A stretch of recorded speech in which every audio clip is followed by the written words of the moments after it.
The hammer slipped from Beatrice Aldridge's hand the moment she saw him on her roof. Not because he startled her.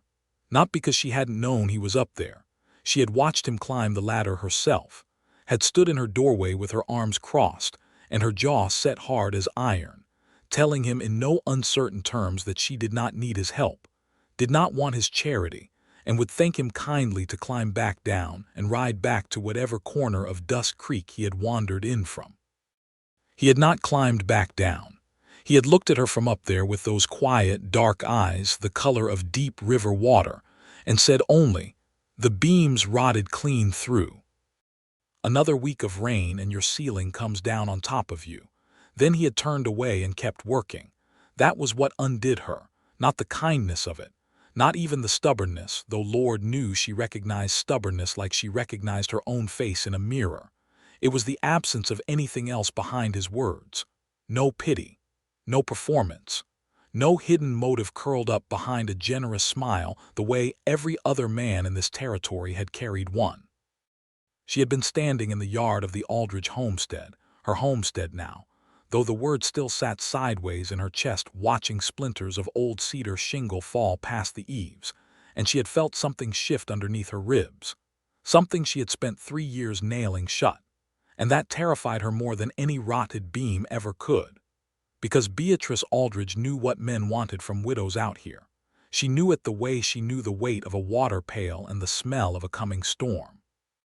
She had learned it the hard way in the months after Daniel died, when the suitors had come, first with hats in hand and condolences on their lips, then with proposals tucked behind those condolences like knives behind handkerchiefs, and when she had refused them, every last one, politely and then not so politely, they had called her cold, called her proud, called her a woman with a dark secret she was hiding, because what other reason could a widow have for turning down a good man's offer?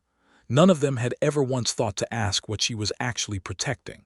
That hammer lying in the dust at her feet, the memory of Daniel's laugh, the deed to 200 acres of grazing land that 3 powerful men in this county wanted very badly to get their hands on. Her daughter Nora, 7 years old, with her father's eyes and her mother's spine, who did not need another man walking through that door and calling himself something he wasn't. These were the things Beatrice Aldridge protected. And then Edgar Trask had ridden into Dust Creek on a gray morning in April of 1878, had taken a room at the Caldwell boarding house, had asked for work at the hardware store, and within 2 weeks had somehow ended up on her roof. She needed to understand how that had happened, and more urgently, she needed to understand why she had let it. The story of how Edgar Trask came to fix Beatrice Aldridge's roof began not on that April morning, but 6 weeks earlier, when the worst storm in 7 years rolled down from the mountains and tore half the shingles off the north side of the Aldridge farmhouse. Beatrice had been awake when it hit. She was always awake when the storms came. Daniel used to say she had a 6th sense for weather, and she used to tell him that wasn't a 6th sense. It was just the consequence of being the only adult in a house with a child and livestock, and no one to share the watching with. She had pulled Nora into the main room and wrapped her in a quilt and sat beside the wood stove listening to the roof groan while the rain drove itself sideways against the windows. By morning, daylight was coming through a gap above the kitchen that hadn't been there the night before. She had climbed up herself to see the damage. She was not afraid of heights and she was not afraid of hard work, but what she saw up there made her stomach drop. The shingles were the least of it. The main crossbeam above the kitchen had been cracked. She could see it from below once she knew where to look, and the wood around it was dark and soft with years of hidden water. Whatever had kept the roof intact this long had been stubbornness and luck in roughly equal measure. She needed a carpenter. She knew it with the same certainty she knew she needed to breathe. What she did not need and would not have was to owe one. She had ridden into Dust Creek 3 days later to price materials at Holloway's Hardware. Dust Creek was not a large town. It had a main street with a dry goods store, a post office that doubled as a telegraph office, a barber, a doctor who also pulled teeth, 2 saloons, a church, a smithy, and Holloway's hardware. It had a schoolhouse at the edge of town where Nora spent her weekdays, and a jail that the current sheriff, a man named Cole Pratt, used mostly to sleep off his evenings. Beatrice had been coming to Dusk Creek for 7 years, first with Daniel and then without him, and she knew every face in it. She knew which men drank too much and which women gossiped too freely, and which children could be trusted with a message and which could not. She knew the rhythms of the place the way you know the rhythms of a song you've heard 1,000 times. She did not know Edgar Trask. He was standing at the counter at Holloway's when she came in, talking quietly to Amos Holloway about cedar plank and the difference between green wood and seasoned wood, and the conversation was specific enough that she stopped just inside the door and listened for a moment before she realized she was doing it. He was tall, not in the exaggerated way that some men made a performance of, but simply tall, like a tree is tall, as if that was just how much space he needed to take up in the world. His hair was dark and needed cutting. He wore a work shirt that had been washed many times and a canvas jacket over it, and his hands, when he gestured at the wood samples on the counter, were the hands of someone who had done real work with them for a long time. He was not particularly handsome in any way that announced itself. He was the kind of man you could walk past on a street and not notice, unless, for some reason you couldn't entirely explain, you happened to look at his face when he was listening to someone. Because when Edgar Trask listened, he went completely still, and his attention was the kind of complete, unhurried attention that was rare enough in a person that it changed the quality of the air in a room. Beatrice noticed this and then immediately stopped noticing it, because noticing it was not useful. She stepped up to the counter when the conversation reached a natural pause and told Amos what she needed. Amos, who had known her for 7 years and respected her enough not to patronize her, went through the supplies with her efficiently. She priced the lumber, priced the shingles, priced the hardware, added it up in her head twice, and arrived at a number that was about $40 more than what she had. She did not let her face show this. She thanked Amos, said she would be back in 2 weeks, and turned to leave. "The Aldridge place," said the quiet man at the end of the counter. Turned back. He was looking at her with those dark, calm eyes. "The storm damage," he said. "I heard Amos say the name. I rode past your property 2 days ago coming in on the north road, saw the roof from the lane." He paused. "It's urgent." "I know it's urgent," she said. "I live in it." He did not flinch at her tone, which she noted. "I'm a carpenter," he said. "I'm looking for work. I'll do the repair for fair wages and I'll do it right." She studied him for a long moment. "I don't know you." "No," he agreed. "I'm Edgar Trask. I came from Laramie, before that from Kansas. I have a reference from the Caldwell Hotel if you'd like it. Henry Caldwell will tell you I fixed his front staircase last week and didn't overcharge him." "Why did you leave Laramie?" Something moved across his face, brief and controlled, gone before she could name it. "The work dried up," he said. She did not entirely believe that was the whole answer. But she filed it away and looked at him again, weighing it all, the steadiness in his face, the specific knowledge he had demonstrated in his conversation with Amos, the reference he offered without being asked, and the plain, undisguised practicality of the proposition. "Come to the property on Saturday morning," she said. "I'll show you the damage. We'll discuss wages then." "Yes, ma'am," he said, and went back to his conversation with Amos as if the exchange had been of no particular significance. She rode home and told herself it was a purely practical decision. Edgar Trask arrived on Saturday morning at exactly the hour a reasonable person would call morning, not too early to seem eager, not late enough to be rude. He came on a bay horse with good conformation and an easy stride, with a leather tool roll behind his saddle. He tied the horse at the fence post without being told where and came up the path to the door, where Beatrice was already standing with her arms crossed. He took off his hat. She appreciated that. She showed him the damage from below first, pointing out the gap in the shingles and the watermark on the kitchen ceiling. Then she showed him the crack in the beam, which she had marked with a strip of cloth so she'd know if it shifted further. He crouched and looked at it with a lamp in his hand, asked her to hold the lamp, and ran his fingers along the wood with the attention of someone reading a language. "How long has it been like this?" he asked. "The crack is new. The rot under it, probably 3 years." She said it evenly. 3 years was since Daniel died, and she was not going to explain that. He seemed to understand there was something he wasn't being told, and he let it alone. "I'll need to sister the beam," he said. "Bolt a new length of timber alongside it so the load transfers properly. Then relay the shingles on the north face.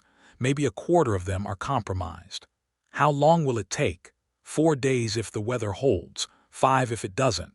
"What are your wages?" He named a number. It was fair, not low enough to be condescending, and not inflated to take advantage of someone alone and in need. She recognized the fairness of it the same way she recognized the unfairness of things, which was immediately and without doubt. "Agreed," she said. "You'll work until mid-afternoon and then you're done for the day.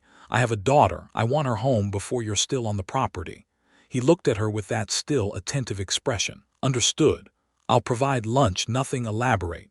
You don't need to." "I know I don't need to," she said. "I said I will. There's a difference." He almost smiled. It didn't quite reach completion, but she caught the suggestion of it at the corner of his mouth, and she turned away before she could think about it. He started Monday morning. He was already at work when she stepped onto the porch with her first cup of coffee, the ladder already up and the sound of careful examination coming from the roof above. He had brought his own materials. She hadn't asked him to, had assumed she would need to ride back to Holloway's, but he had apparently arranged to collect them on Sunday and lash them to his horse. "I'll subtract the cost from the wages," she called up to him. "At cost, not markup," he called back.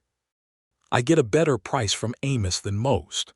She stood there for a moment, her coffee going warm in the morning air, trying to find the manipulation in that and failing. Then she went back inside and started on the bread. They developed a rhythm over those first 2 days that surprised her with its ease. He worked. She worked. The house had its own sounds and her work had its sounds, the clatter of the stove, the scratch of the pen when she did the accounts, the occasional creak of her chair, and his work had its sounds too, and they did not conflict. He did not intrude. He did not hover at windows or find pretexts to knock on the door. He took his water from the well himself, helped himself to nothing that was not offered, and when she brought out bread and cold salt pork and a pot of coffee at noon, he climbed down and ate it at the porch steps with the same undemonstrative straightforwardness with which he did everything else. She ate on the porch too, at the porch table. She did not join him at the steps. She maintained that distance. But she did not go back inside either. On the second day he asked about the land, not pryingly. He was looking out past the fence line at the east pasture, and he said, in the same tone he might use to discuss the weather, "Good grazing land. You running cattle?" "4 head," she said. "I had 10, sold down over the last 2 years to cover costs." He nodded. "Water on the property, creek on the south edge, runs year-round except in the worst drought years." "That's valuable," he said. "I know it is," she said. And the edge in her voice was not directed at him but was a reflex, because that value was the thing that had brought the Suitors. And behind the Suitors had been 3 men, Randall Cross, who ran the biggest cattle operation in the county, Mayor Hollis Webb, who had political ambitions that required land, and a lawyer named Pemberton, who represented interests she had never fully been able to identify. And all 3 of them had sent their proxies to her door in one form or another, and all 3 of them knew that if she married the right man, that man would have legal access to the deed. Wyoming Territory in 1878 was not a place where a woman's property was simple. The territory had passed the Women's Suffrage Act in 1869, which was progressive beyond what most people in Washington could stomach. But the day-to-day reality of a woman alone with land was still a web of pressure and implication that she navigated every single week. The deed was in her name. The law protected that. But the law was administered by men who had dinners with Randall Cross and got their loans from the same bank he did. She did not say any of this to Edgar Trask, but she watched him to see if the mention of value sparked something behind his eyes, the calculation she had learned to recognize, the brief interior adding up that preceded a man deciding a widow was worth pursuing. It did not. He just nodded and drank his coffee and looked at the pasture with what seemed to be simple, practical appreciation for good land. On the third day, Nora came home from school. Beatrice had timed the work schedule so that Edgar would be packing up and off the property by the time Nora arrived. But on the third day, the weather had turned difficult in the morning, a sharp wind off the mountains, and he had lost an hour working around it. And he was still on the roof, receiving the last run of new shingles, when Nora came up the lane from the road with her school satchel and her ribbon half undone from her braid. Nora stopped at the gate and looked up at the roof. Then she looked at her mother with the particular expression that 7-year-olds produce when they have 1,000 questions and are choosing which one to deploy first. "Who is that?" Nora said. "A carpenter," Beatrice said. "He's fixing the roof." "Does he live here now?" "No," Beatrice said, with a firmness that left no room for interpretation. Nora seemed to accept this, though she kept watching the roof with the transparent fascination of a child who finds all things involving ladders and heights inherently interesting. Edgar climbed down at that moment to retrieve a bundle of shingles, and he noticed the girl watching him. He looked at her without the particular performance that adults sometimes make of noticing children, the exaggerated warmth that children, being perceptive, usually see right through. "Afternoon," he said simply. "Afternoon," said Nora with 7-year-old gravity.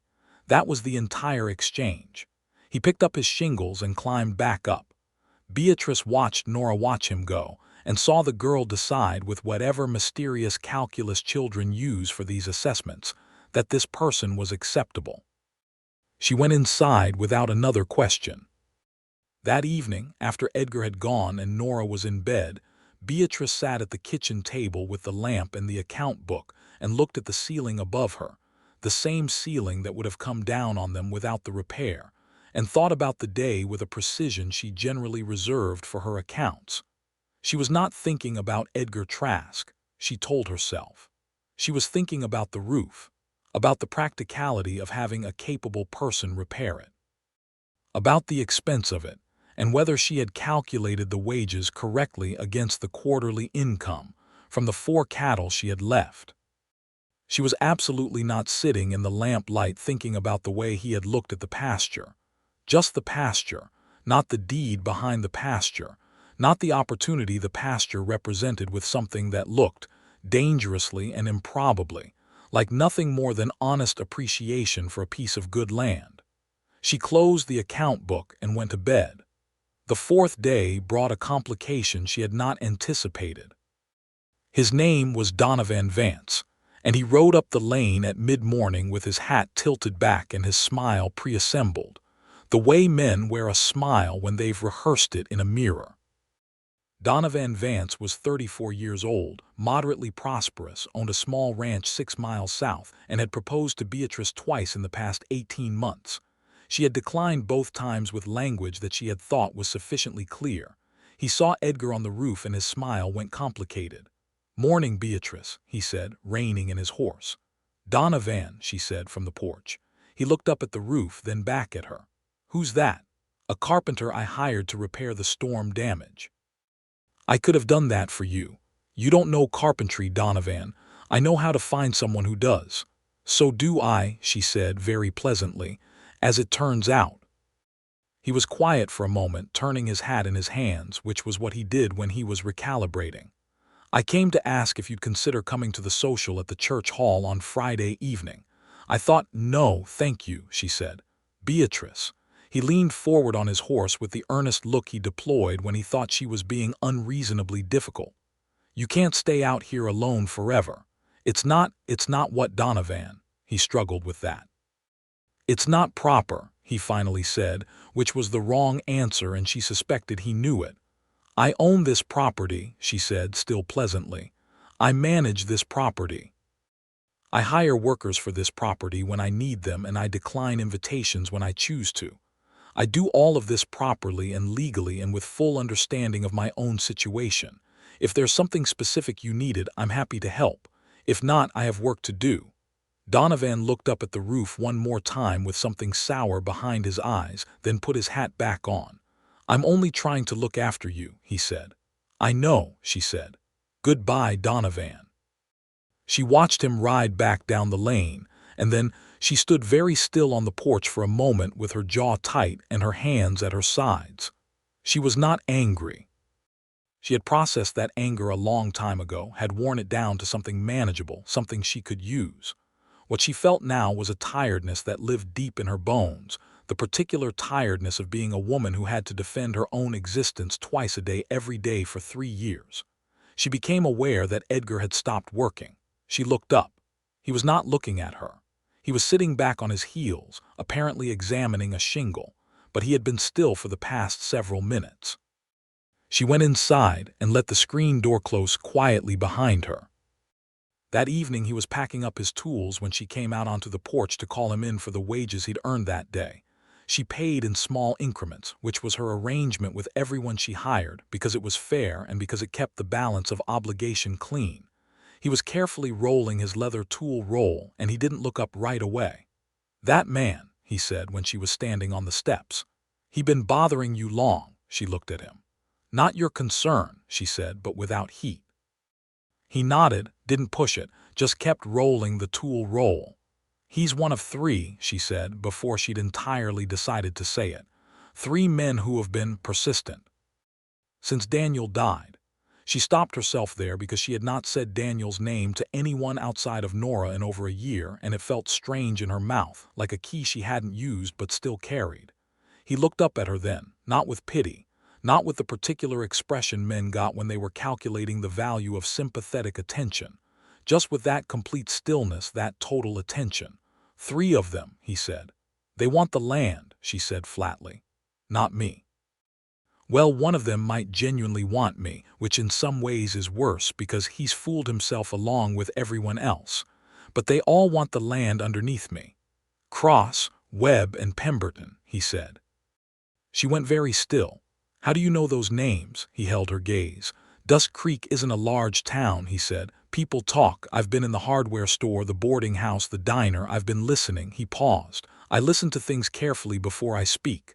She was quiet for a long moment, studying him. "And what have you heard about me?" "That you're cold," he said. "That you're proud, that you're hiding something." He paused again. "That you're the best farmer in this valley, and that the bank considers your land among the most valuable 20 miles in any direction, and that you've told every man who's come near it with anything other than honest wages to get himself gone."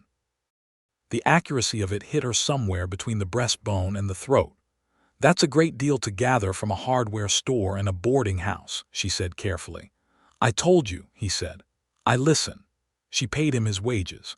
He rode away down the lane in the long light of early evening, and she stood on the porch and watched the dust settle behind his horse, and she thought, "Who are you, Edgar Trask, and what are you actually doing in Dust Creek?"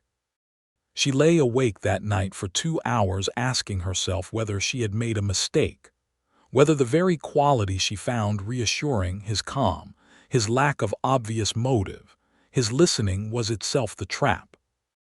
The most dangerous deceptions were the ones that felt like safety. She had not survived 3 years alone in this valley by being naive. She had survived by being precise, and so she would be precise about this. She rode into town the next morning before Edgar arrived and knocked on Henry Caldwell's door at the boarding house. Henry Caldwell was 63 years old, had run the boarding house for 20 years, and had the trustworthy face of someone who had heard a great many things and kept most of them to himself. "Edgar Trask," she said, "tell me what you know." Henry poured them both coffee without being asked. "He came in on the 20th of last month," he said. "It in coin, not scrip. Took the smallest room without complaining about it. Quiet. Eats his meals on time, doesn't disturb the other guests, doesn't drink to excess, drinks 1 glass in the evening, that's all. Pays his bill on time." He wrapped his hands around his cup. "He came from Laramie, I know that much." "Why did he leave Laramie?" Henry looked at her over his cup with an expression that was careful. There was trouble, he said. Not trouble he caused, trouble that came to him. He paused. A woman. She was married to someone with influence. He, Trask, was accused of something that didn't happen. He left before it became something it couldn't come back from. Beatrice felt the pieces of it settle into shape in her mind. He was forced out. That's my read of it. He hasn't told me much directly, but I've seen enough men come through here running from things and men come through here running toward things to know the difference. He's not running anymore. He's just resetting. Henry looked at her steadily. He's a good man, Beatrice. I've met enough of the other kind to be sure of it. She rode home with that. The fifth day, which Edgar had predicted as the last day if the weather held, was clear and cold and brilliant. He arrived and went directly up the ladder, and by midday the last of the new shingles were seated and the beam repair was complete. She could see the difference immediately from inside. The kitchen ceiling was whole and dry, and when she pressed her palm against the plaster there was no flex in it, no uncertain give. She made a better lunch that day. Not extravagant, a proper frontier table wasn't extravagant by nature, but she put out the good bread and the last of the apple preserves, and the coffee was fresh and strong. It was an acknowledgment of completed work, nothing more. He ate at the porch steps and she ate at the table, and they were quiet for a while in the warm noon light. "You rode into town this morning," he said without looking up from his plate. She looked at him. "Yes," he nodded slowly. "Henry tell you what you needed to know?" She was quiet for a moment. "He said there was trouble in Laramie, a woman, a false accusation." His jaw tightened fractionally and then he released it. "Yes. Do you want to tell me the rest of it?" He looked up at her then. Outside in the yard, a meadowlark was going through its repertoire in the fence post, and the sound of it was very clear in the quiet. "Her name was Margaret Harker," he said. "She was married to a man named Harker who owned 3 businesses in Laramie and sat on the town council. He stopped, chose his words. She was unhappy. She made choices that put me in the way of her husband's anger. He needed somewhere to put that anger that wasn't his own mirror. I was convenient." He paused. "He told people I had forced my attentions on her. I had not. I had done nothing but be in the same room with her at social occasions, and once help her carry something to her carriage when I happened to be walking past." He looked back at his plate. "Harker was the kind of man who gets believed. I was the kind of man who gets run out, so I left." Beatrice listened to all of this and asked the question she always asked when someone told her a story that was designed to make her sympathetic. "Why did you help her with the carriage?" He looked at her with a flicker of something surprise or possibly recognition. "Because she was struggling with a heavy bundle and I was standing right there," he said. "That's all. That's the whole of it." She believed him, which was its own kind of danger. "I'm sorry that happened to you," she said. "I'm sorry it's the reason I'm in your territory," he said. "But I'm not sorry to be here." He paused. "This is good land, good country." They finished the meal in silence that was, she realized with a small, quiet alarm, comfortable. Not the silence of 2 people enduring proximity. The silence of 2 people who didn't need to fill the air between them with noise. That was new. That was something she had not felt since Daniel. She stood up and collected the plates and went inside before she could examine it further. He finished the work by mid-afternoon. He came to the door and told her it was done, and she came out and they walked the perimeter of the roof together while he explained the repair. Which way water would drain, where she should check after the next heavy rain, what to watch for in the coming years. He spoke to her the way he spoke about everything directly, without simplification, assuming she would understand. She understood everything. She always had. It was one of the things that made certain men uneasy around her and which she had long since stopped apologizing for. She paid him the balance of his wages in coin, counted out carefully. He took it without counting it again, which meant either that he trusted her counting or that the money was not the point for him, and she was becoming uncomfortably confident that it was the latter. "The work was done well," she said. "I appreciate it." "It was a fair job," he said. "The wood took to it clean." He collected his tools and his horse and was nearly at the gate when something in her, something she had not consulted before it acted, made her speak. "Amos Holloway sometimes needs an extra hand on delivery days," she said. "Tuesdays and Fridays. He doesn't always advertise it." Edgar Trask turned and looked at her from the gate with those dark, river-water eyes. "Thank you," he said. "I'll ask him." He rode away. She stood at the gate in the late afternoon sun, and she told herself very firmly that she had said that because Amos was a good employer and the man clearly needed steady work, and that was the only reason. It was a purely practical observation, a neighborly one. She was lying to herself, and she knew it, and that was the most frightening thing that had happened to her in 3 years. Over the following 4 weeks, Edgar Trask became a fixture of Dust Creek in the modest, unassuming way that some people settle into places, not by demanding to be noticed, but by simply being reliably, honestly present. He worked for Amos on Tuesdays and Fridays and took other carpentry jobs as they arose. He repaired the schoolhouse steps, which had been reported to the town council 3 times with no action taken. He built a new door frame for the widow Mrs. Carmichael, who was 80 years old, and paid him in pie because that was what she had, and he accepted the pie without condescension. Beatrice knew all of this because Dust Creek was a small town and information moved through it like water through flat ground. She was not, she told herself, keeping track of him specifically. She was simply aware of what was happening in her community, as she had always been. She saw him at the general store on a Tuesday. She saw him at the post office on a Thursday. She saw him at the church on a Sunday.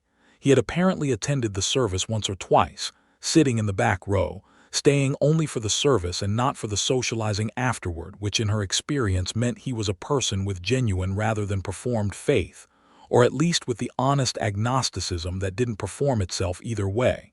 He nodded to her each time and she nodded back, and they did not stop to talk. This was fine. This was correct. This was exactly how things should be. And then Randall Cross made his move. She got word of it from an unexpected direction. From Nora, who had overheard a conversation at the edge of the schoolyard between 2 older children whose fathers apparently talked at dinner. What she overheard was incomplete, as children's overheard fragments always are, but the essential shape of it was clear enough. Randall Cross was planning to challenge the Aldridge land deed on the grounds of something called adverse possession, a legal argument that, in certain interpretations, could allow a neighboring landowner to claim parts of land that bordered their own property if they could demonstrate years of use. Beatrice set Nora up with her dinner and her schoolwork and went to the desk in the front room and thought about this for a very long time. She knew what it was. It was pressure. Cross didn't expect to win the legal argument outright.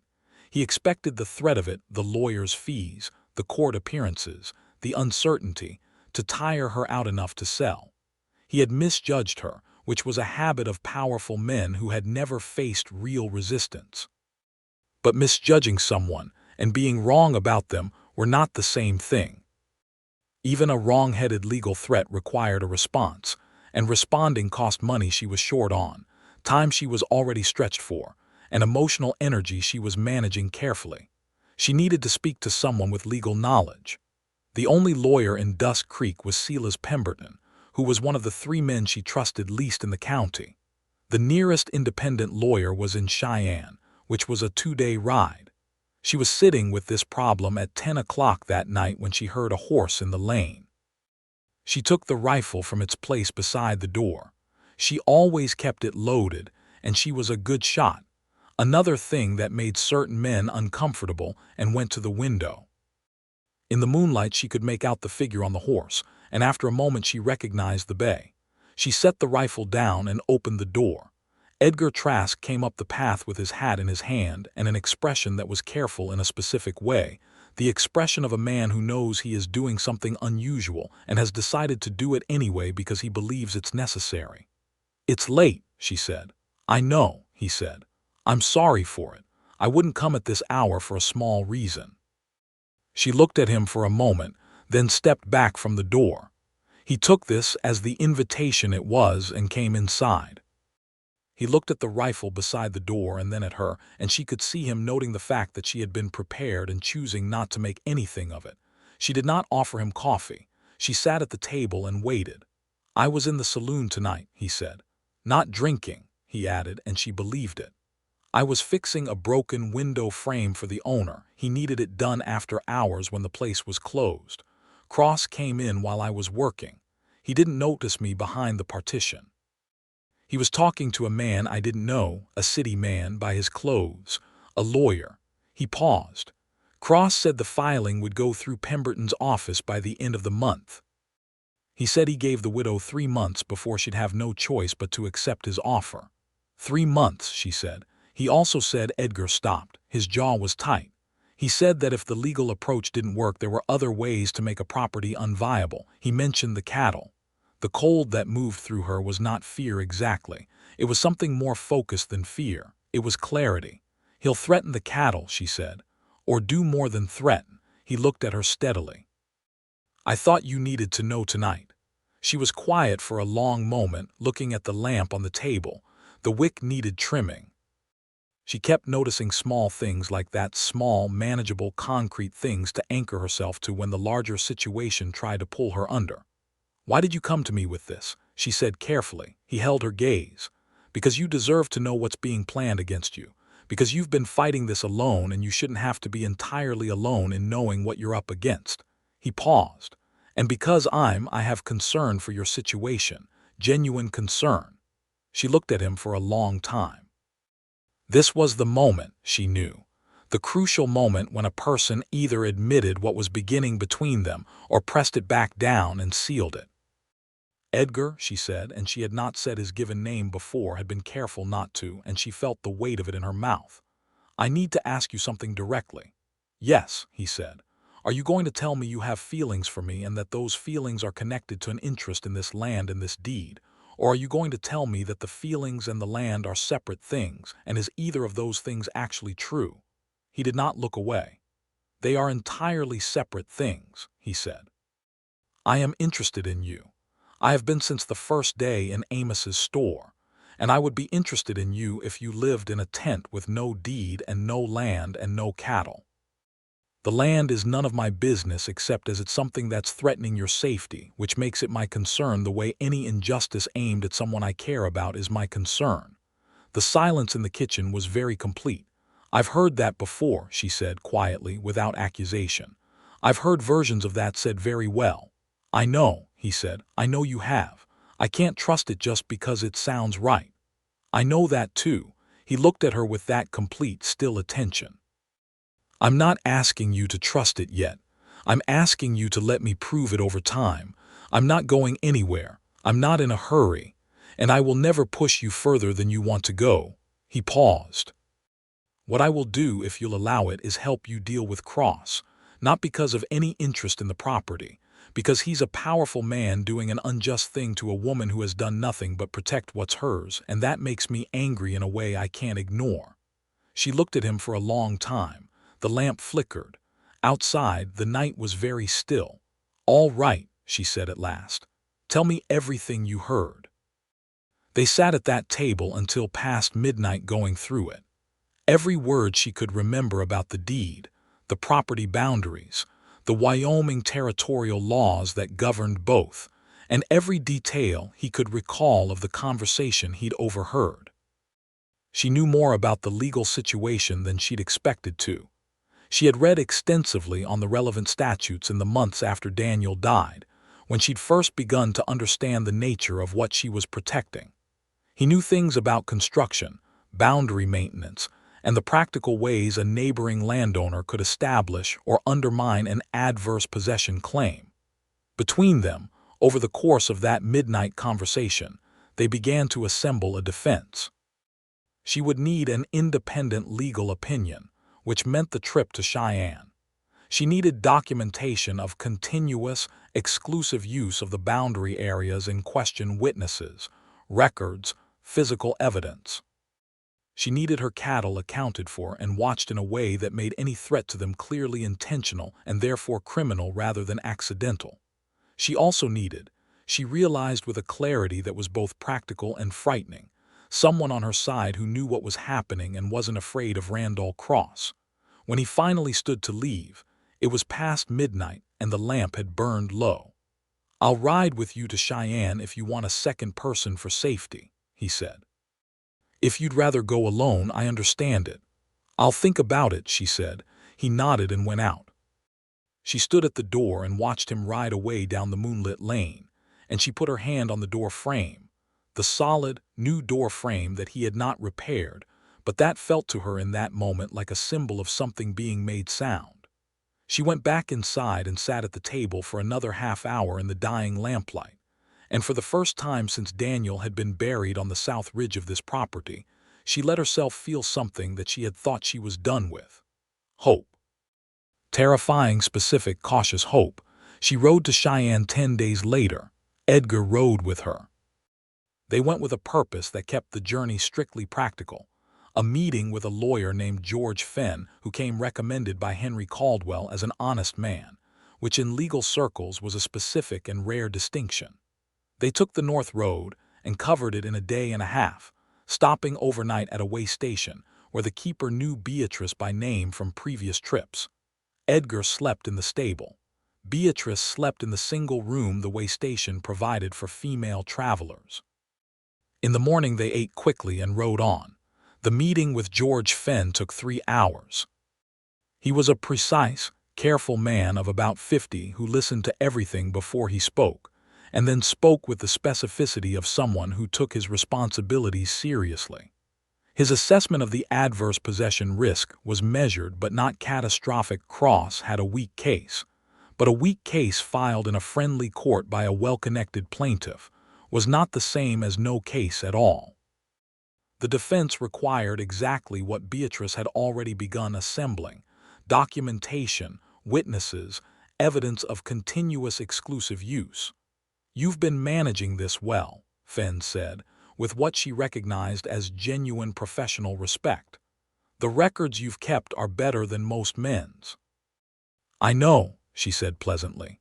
Fenn also gave her something she hadn't expected: information about a provision in Wyoming territorial law passed in 1869 alongside the suffrage legislation that gave additional protections to a female property owner against certain types of legal challenge.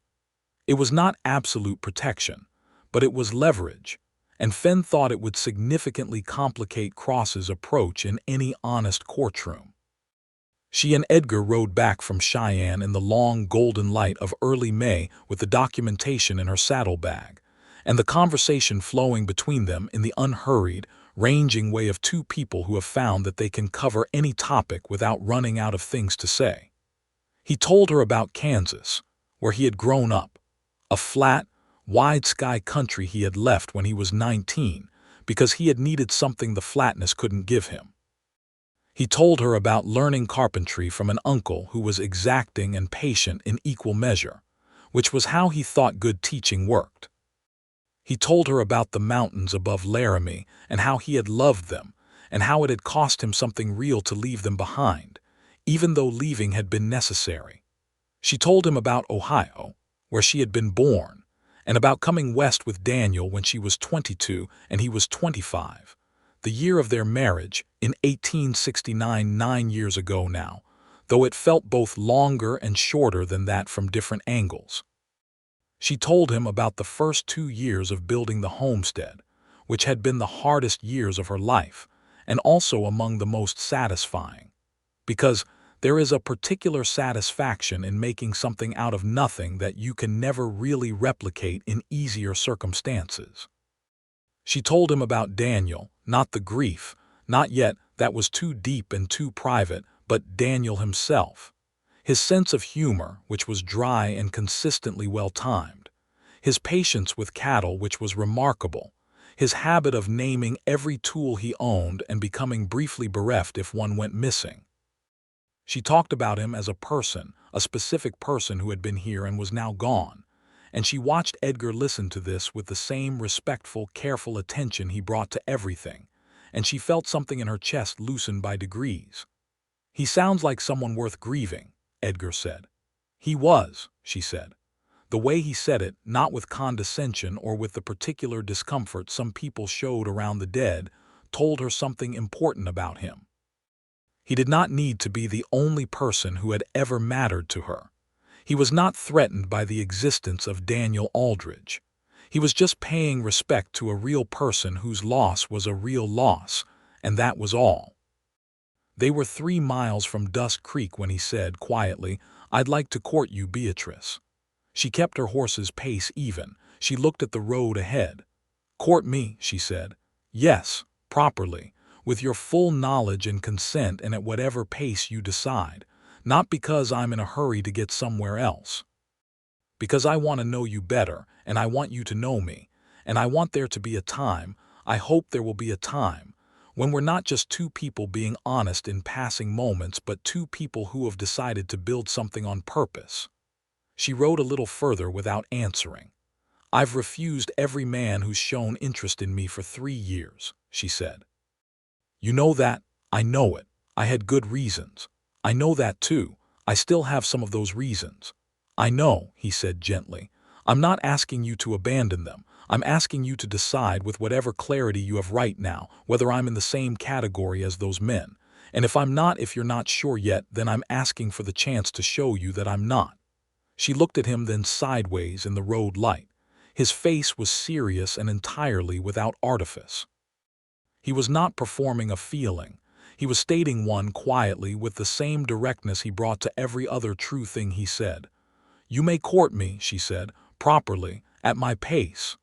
"Yes," he said. Simply, without triumph.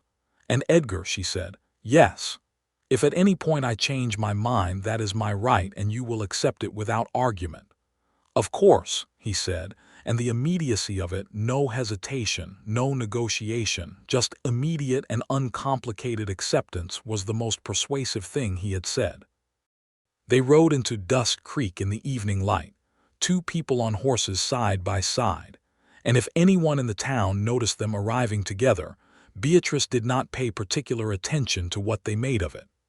The next 3 months were some of the most complex and some of the most quietly joyful of her life, and those 2 qualities, she found, did not cancel each other out.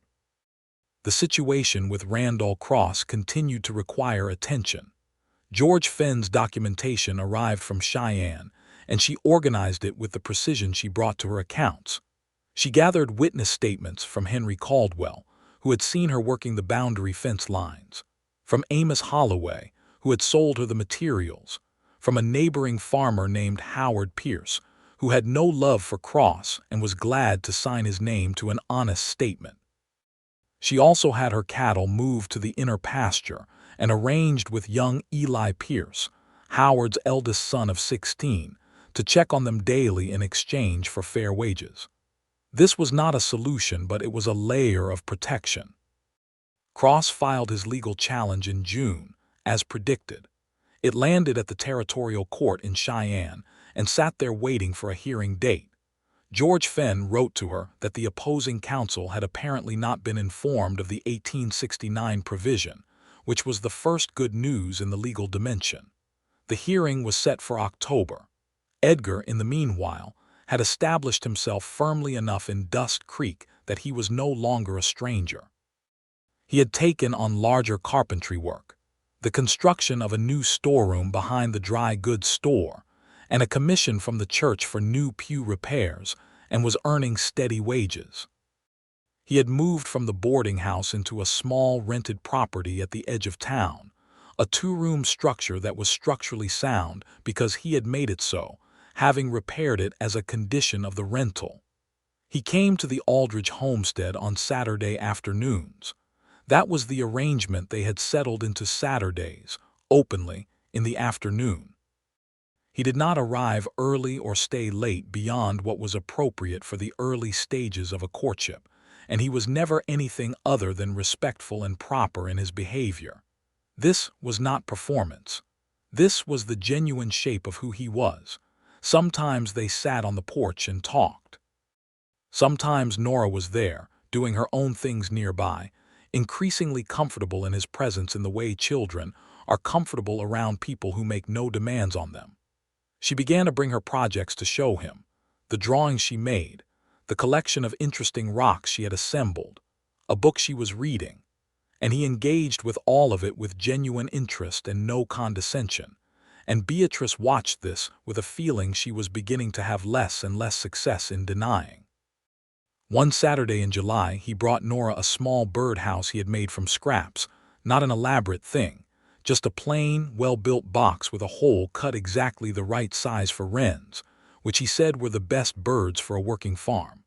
Nora received it with the particular solemnity of a child accepting something she considers genuinely excellent, and went immediately to find the right post to mount it on. Beatrice stood on the porch and watched this. "You didn't have to do that," she said. "I wanted to," he said. "It was a small thing." "She's going to remember it," she said. "Small things from people who mean it are the ones they remember." He looked at her then in the afternoon light, and she met his eyes and did not look away, and what passed between them in that moment was too large and too real to be a small thing by any reckoning. In August, on the 4th Saturday of the month, he kissed her for the first time. They had been walking the east fence line, which she had asked him to look at because 2 posts needed replacing, and she wanted a second opinion on whether to replace them now or wait until fall. It was a reasonable, practical walk. They had discussed the fence posts. They had discussed the dry weather and its effect on the pasture. They had discussed, briefly and without any particular drama, whether the legal hearing in October was likely to go in her favor. George Fenn had written again with cautiously optimistic language.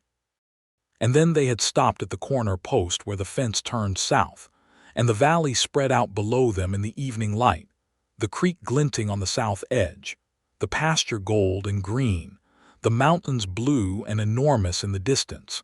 And Edgar had said nothing, had just stood beside her looking at it, and she had become aware of his presence beside her with a physical consciousness that she had been managing carefully for weeks.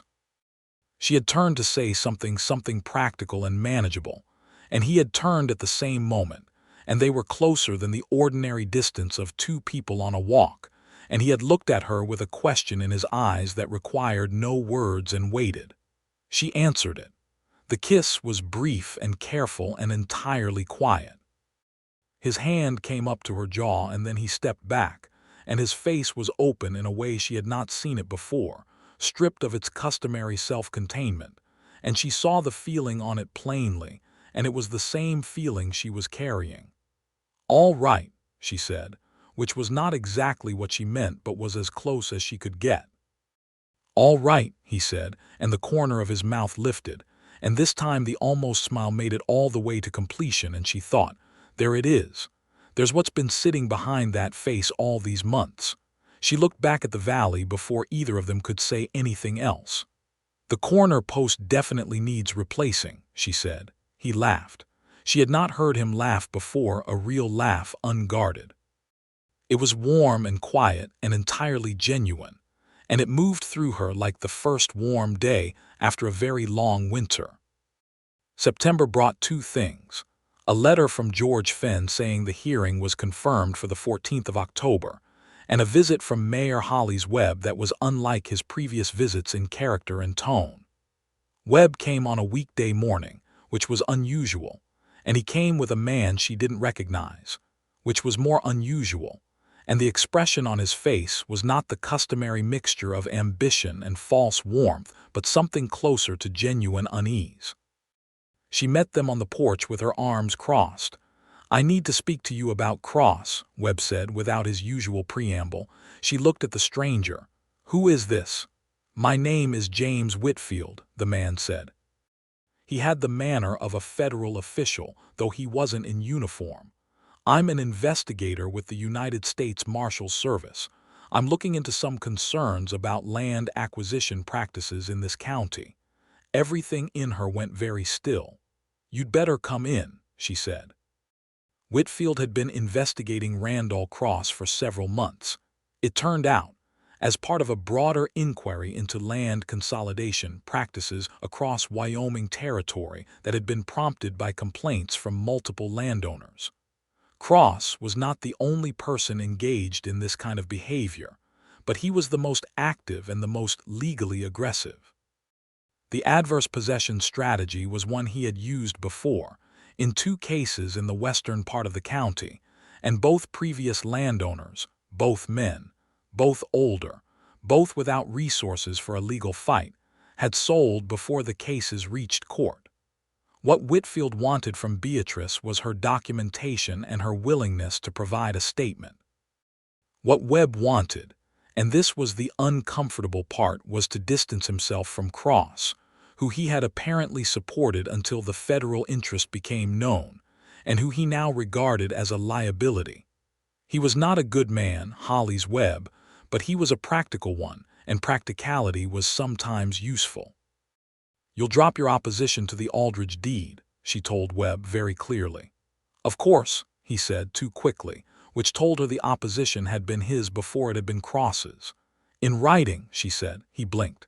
"Now, you're sitting at my table," she said. "I have paper and a pen." She watched Webb write his statement with the pen she handed him and the expression of a man who was reflecting that he had underestimated her for 3 years and was only now understanding what that had cost him. She took the paper and held it up to read it, and then folded it carefully and put it in the document box with the rest of her evidence. She gave Whitfield her statement and her full documentation. He left her with a formal receipt for it and a case number, and the information that the hearing in October would likely be affected by the federal investigation, which might mean a postponement or might mean a withdrawal. It meant a withdrawal. 2 weeks before the hearing date, Cross's lawyer filed to dismiss the case. George Fenn's letter arrived the same day as Whitfield's official notification. The challenge was withdrawn, and Cross himself was under formal federal investigation. He would not be filing any further challenges against the Aldridge property, or, in all likelihood, anyone else's. She was standing on the porch when Edgar rode up that Saturday holding both letters in her hand. "It's over," she said when he was close enough to hear. He pulled up the horse. "Over?" She held up the letters. He took them, read them in the October light, looked up at her with his face completely open. "Beatrice," he said. "Don't," she said. "Not yet. Come down." He dismounted. She stepped off the porch and they met in the yard, and she folded the letters carefully and put them in her apron pocket, and then she took both of his hands in both of hers and looked up at him. "I want to tell you something," she said. "All right," he said. "I have been afraid," she said, "every day for 3 years of exactly what just happened and what might happen next and what might happen after that. And I have also been afraid," she stopped, steadied herself. "I have been afraid that if I let someone pass the door of this place, past the real door, not just the house door, then I would lose the thing I built from all that grief, the clarity of it, the self-sufficiency of it." He was very still, listening. "And I have spent a great deal of time this summer," she continued, "figuring out whether what I feel when I'm with you is me losing that clarity, or whether it's possible to be self-sufficient and to also love someone. Whether those 2 things can coexist." She paused.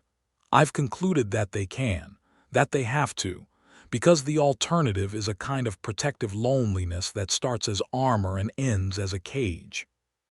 He was looking at her with a feeling on his face that she recognized now, had learned to read over months of careful attention. It was the feeling of someone who had been waiting without expectation, who had genuinely not assumed an outcome, and who was now receiving something he had hoped for but had not counted on. "I love you," she said. "I'm telling you now because the threat is gone, and I can no longer use the threat as a reason to keep not telling you. And because you've been patient and honest and real, and you deserve to know." He put his forehead down against hers. His hands were warm around hers. "I love you," he said. "I've been in love with you since you looked at me across Amos Holloway's counter and decided in 45 seconds whether I was worth hiring." He paused. "You were that precise about it, and I thought there, that one." She laughed. It surprised her, a real laugh from somewhere unclenched. He pulled back to look at her face with the laugh still on it, and his expression was something she would remember for the rest of her life. "I'd like to ask you to marry me," he said. "Not today. I want to ask you properly and in the right moment, but I want you to know that's where I'm heading so you can prepare yourself."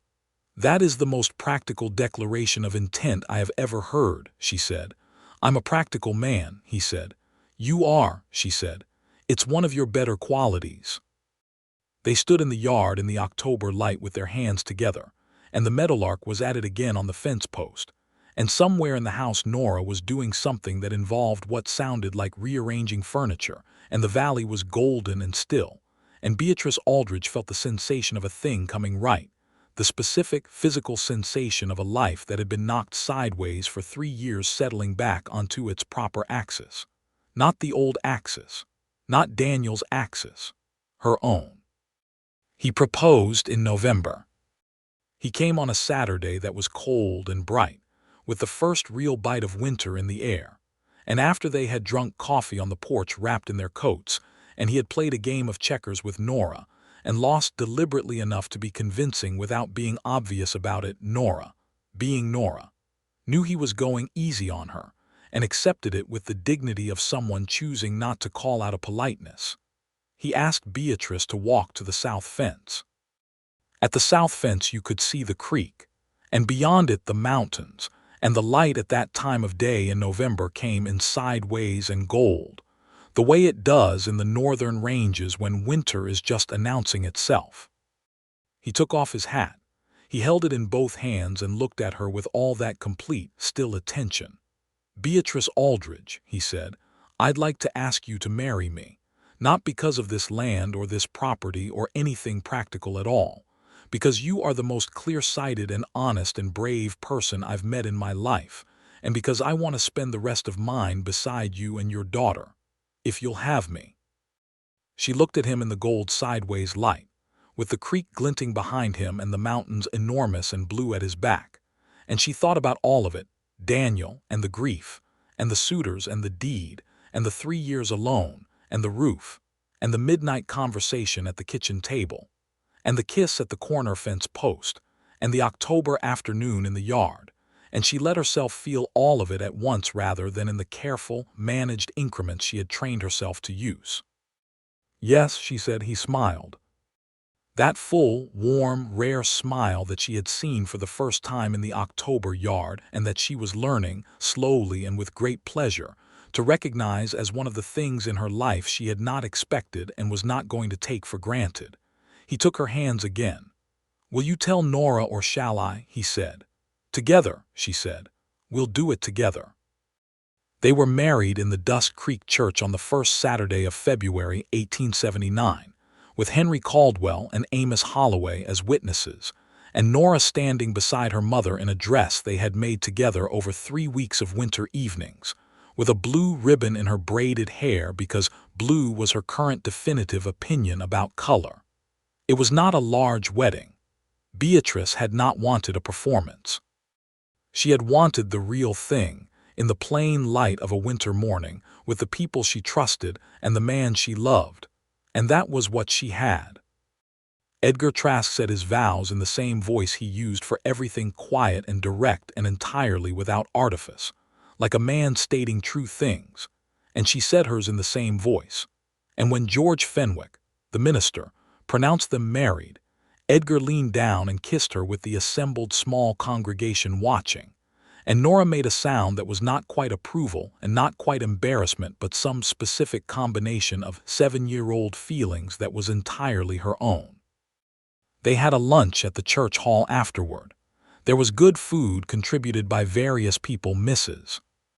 Carmichael brought 4 pies, which was both generous and logistically significant, and someone had managed a fiddle, and there was a brief and cheerful dancing that Beatrice had not planned on but found herself in the middle of nonetheless, because Henry Caldwell, it turned out, was a surprisingly good dancer for a man of 63. She danced with Edgar once in the middle of the afternoon, with the winter sun coming through the hall windows in long pale rectangles and the fiddle going through something lively, and she looked up at his face while they moved and thought, "This is real. This specific, unlikely, particular thing is real." He looked back at her with that thought reflected exactly. He moved his few belongings into the Aldridge homestead the following weekend. There was not a great deal to move: his tools, his clothes, his books.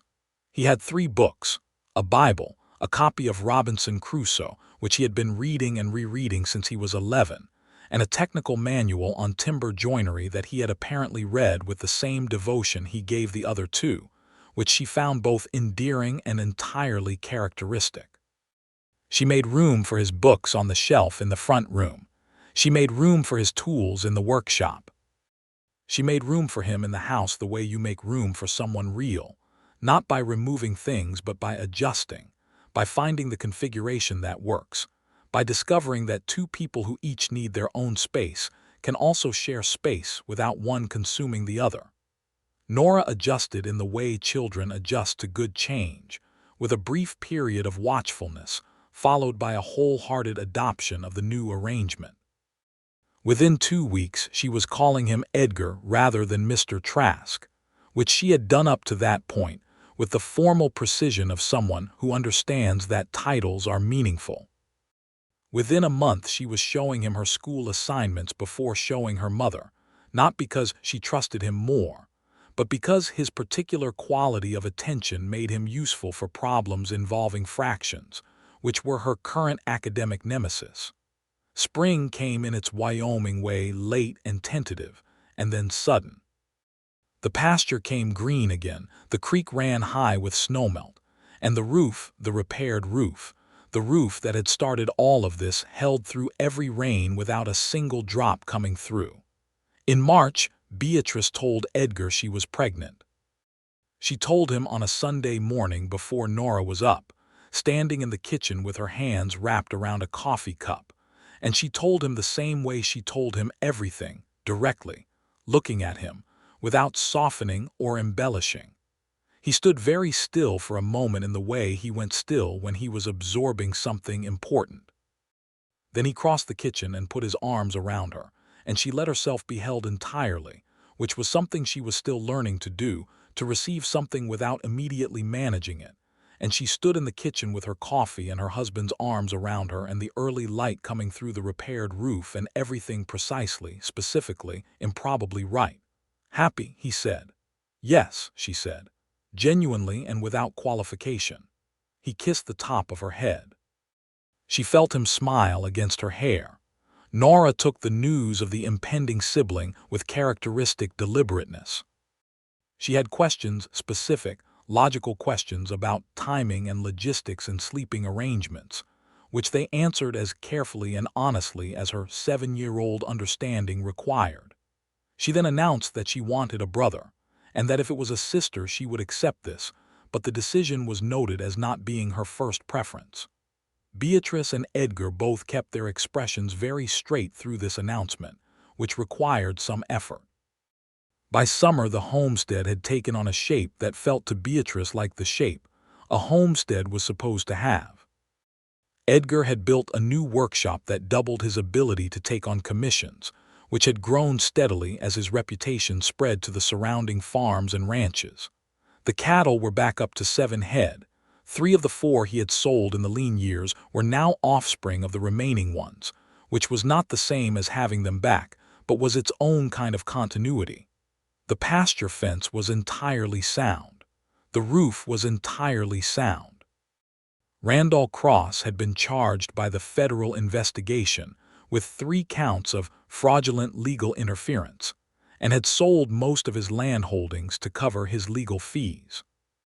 It was not perfect justice would have required him to answer for the years of pressure he had put on smaller landowners across the county, which the investigation documented but could not entirely prosecute. But it was real consequence, and it removed the threat from her land entirely and permanently. Pemberton the lawyer had quietly withdrawn from the county entirely sometime in the early spring. Webb was still mayor but was a considerably diminished one, who had learned that certain kinds of opposition were not worth the trouble when the person you were opposing had documentation, a federal contact, and a husband with very steady hands, and absolutely nothing to fear from any of them. She thought about those 3 years sometimes, the loneliness of them, the fear of them, the fierce, exhausting discipline of them.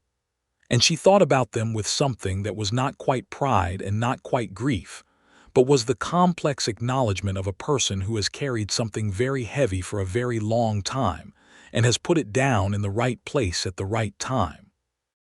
In October of 1879, a year after the threat was resolved, and almost 2 years after Edgar Trask had first climbed her ladder uninvited, their son was born. They named him Daniel James Trask Daniel for the man Beatrice had loved first and lost, and James for Edgar's uncle who had taught him how to build things properly. The naming was Beatrice's suggestion and Edgar's immediate agreement, and when she had offered it she had watched his face for any flicker of discomfort and found none.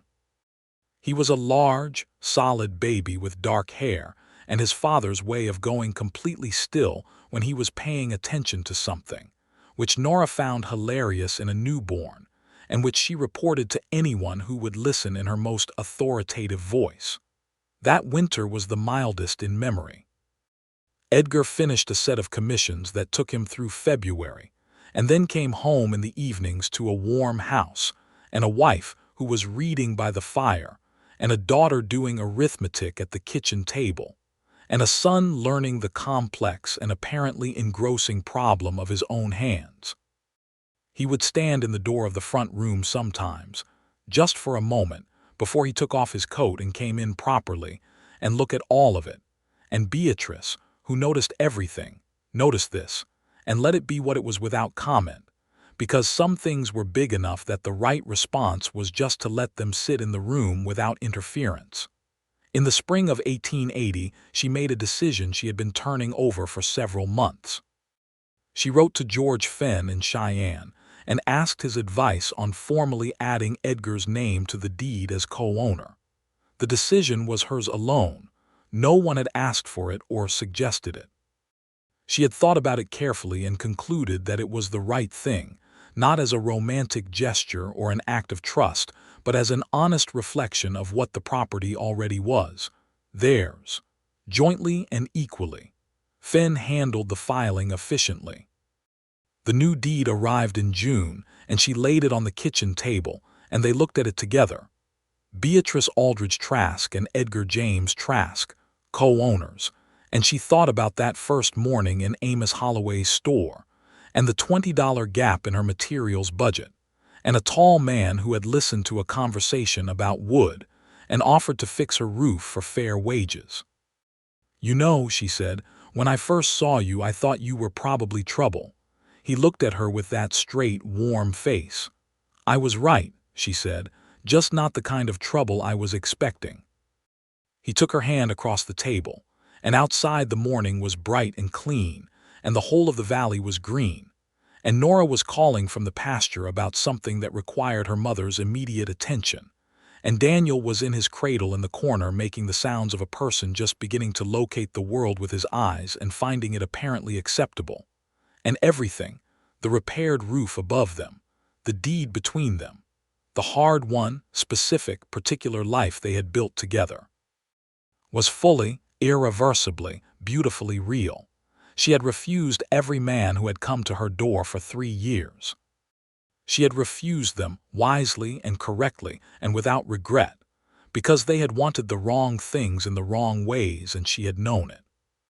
And then a quiet man had climbed her ladder without permission and fixed her roof, and told her plainly that it was urgent and needed doing, and she had watched him work with nothing hidden behind his face, and the whole careful structure of her solitary fortress had developed a crack not of weakness but of opening, the way good wood cracks when it breathes, not breaking but finding its true shape under the right conditions. She had been afraid, and she had been right to be careful, and then she had been brave enough to be wrong about the wrong things, and that was the difference. In the summer of 1881, they hired 2 young men to help with the expanding cattle operation, which was now at 12 head and profitable for the first time since Daniel's death. Edgar's workshop took on an apprentice, a 16-year-old from the edge of town, named Thomas, who had good hands and no direction, in whom Edgar recognized something he chose to invest. Nora started the new school year with the particular confidence of a girl who knew exactly where she stood in the world and had no intention of apologizing for it. And in the evenings, when the work was done and the house was quiet and Nora was asleep and Daniel was settled, Beatrice and Edgar would sit on the porch in the late summer dark and talk or not talk, and the stars would be very clear and close in the mountain sky, and the creek would run its small, constant sound from the south edge of the property, and the fence was sound, and the roof was sound, and the deed was clean and safe, and the life they had made together was entirely, specifically, irreversibly their own. She leaned her head against his shoulder one of those nights and thought about how much of life was timing and how much was choice and how much was something else entirely. The luck or grace or whatever you wanted to call it that put a particular person in a hardware store in April when you happened to be there with a problem you couldn't quite solve alone. "What are you thinking?" he asked. "About timing," she said. "Favorable timing," he said, not quite asking. "Very," she said. His arm came around her and they sat in the dark and the sound of the creek, and the stars were close and constant overhead, and Beatrice Aldridge Trask felt something she had not felt in years and had almost stopped believing she would feel again. The deep, settled, certain sense of being exactly where she was supposed to be, with exactly the person she was supposed to be beside, in a life that was not perfect but was real and was hers and was. Against all the odds and pressures and sorrows that had assembled themselves against it, entirely enough, more than enough. The widow who had refused every suitor for years sat on the porch of a sound house with a sound roof, under a wide Wyoming sky, with her husband beside her and her children sleeping inside, and the valley spread out below them in the dark like a promise that had been kept.